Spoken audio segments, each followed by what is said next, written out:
قرآن کریم اللہ سبحانہ و تعالیٰ نے ہم انسانوں کو کتاب ہدایت کی شکل میں عطا فرمائی ہے۔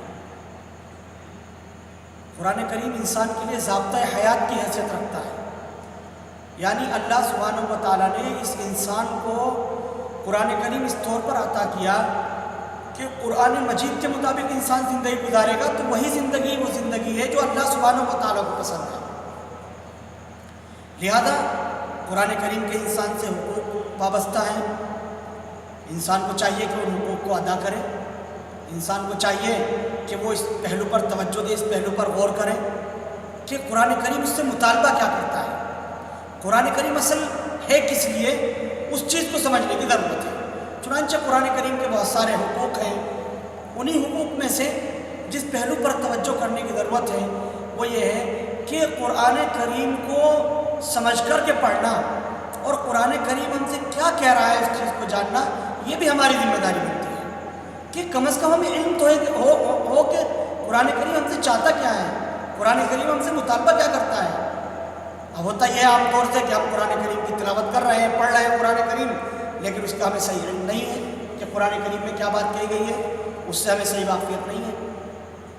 تو قرآن کریم کو ترجمے کے ساتھ پڑھنا اور اس کو سیکھنے کے لیے فکر کرنا، کوشش کرنا، یہ بھی ہماری ذمہ داری بنتی ہے۔ کم از کم ہمیں معلوم تو ہو کہ ہمارا اللہ، ہمارا رب ہم سے کیا تقاضا کرتا ہے، ہمیں کیا کہہ رہا ہے۔ جو قرآن کریم ہم پڑھ رہے ہیں اس میں ہم کیا گفتگو کر رہے ہیں، اللہ سبحانہ و تعالیٰ نے اس آیت پاک میں جو ہم نے تلاوت کی ہے ہم سے کیا تقاضا کیا ہے، کیا مطالبہ کیا ہے، اس کا ہمیں علم تو اس کو ہم سمجھ تو سکیں۔ تو یہ بھی قرآن کریم کا ایک حق ہے، اس حق کی طرف توجہ کرنے کی ضرورت ہے۔ لہذا قرآن کریم کو ترجمے کے ساتھ پڑھنا، اس کے لیے اہتمام کرنا، اس کے لیے فکر کرنا، کوشش کرنا، یہ بات ایسی ہے کہ جس کی طرف توجہ کرنے کی ضرورت ہے۔ مسلمانوں کو کے یہاں اس سلسلے میں بڑی غفلت پائی جاتی ہے، اس غفلت کو دور کرنے کی ضرورت ہے کہ اس غفلت کو دور کیا جائے، اس غفلت کو ختم کیا جائے۔ اس کے لیے مستقل مراکز بھی قائم ہیں، ترجمہ قرآن کے سینٹر بھی قائم ہیں مستقل، وہاں پر جو ہے وہ سیکھا جا سکتا ہے۔ آن لائن ترجمہ قرآن بھی سکھایا جا رہا ہے، وہاں پر بھی حاصل کر سکتے ہیں۔ بسا اوقات یہ غلط فہمی پھیلائی جاتی ہے کہ قرآن کریم کو ترجمے کے ساتھ نہ پڑھا جائے، قرآن کریم کو ترجمے کے ساتھ پڑھیں گے تو اس سے جو ہے وہ انسان گمراہ ہو سکتا ہے۔ حیرت اس بات پر ہے کہ قرآن کریم جس کو اللہ سبحانہ و تعالیٰ نے کتاب ہدایت بنایا ہے، جس کی شناخت، جس کی پہچان اور جس کا مرکزی عنوان اور ٹائٹل ہی کتاب ہدایت ہے، اس سے کیسے کہہ سکتے ہیں کہ گمراہی ہو سکتی ہے؟ یہ بہت بڑی غلط فہمی ہے۔ قرآن کریم کو ترجمے کے ساتھ پڑھا جائے، یہ قرآن کریم کا حق ہے، اس کو سمجھنے کم از کم ہمارے اندر اس بات کی تڑپ تو ہو، لگن تو ہو، فکر تو ہو کہ قرآن کریم ہم سے کیا مطالبہ کرتا ہے، قرآن کریم کو ہم سمجھنے کے لیے فکر مند ہوں۔ کم از کم اتنی جو ہے وہ غفلت ہم دور کریں۔ اگر محبوب کا خط آ جائے کسی دوسری زبان میں تو لیے پھرتے ہیں ادھر ادھر کے، کوئی پڑھ کر کے بتا دے، کوئی بتا دے اس کے اندر کیا لکھا ہوا ہے۔